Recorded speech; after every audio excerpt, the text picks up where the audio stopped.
Hey guys, today I'll show you how to connect PayPal with Zoho Books so you can accept online payments from your customers. Let's get started. First, sign in to your Zoho Books account. Click the Settings icon in the top right corner, then select Online Payments under the Integrations section. You'll see a list of available payment gateways. Find PayPal and click Setup or Connect. Next, click Connect to PayPal. A new window will open where you'll need to sign in to your PayPal business account.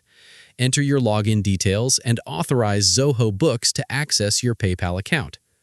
Once the authorization is complete, you'll be redirected back to Zoho Books. Make sure PayPal is enabled as your payment gateway, then save your changes. Now, when you create and send an invoice, your customers will see a Pay Now button. They can click it to pay securely using their PayPal account or a supported debit or credit card, depending on their region. To confirm everything is working correctly, create a test invoice and send it to yourself or a test customer. If the Pay Now option appears, your PayPal integration has been set up successfully. That's it. If you found this video helpful, consider giving it a like and subscribe for more Zoho Books tutorials.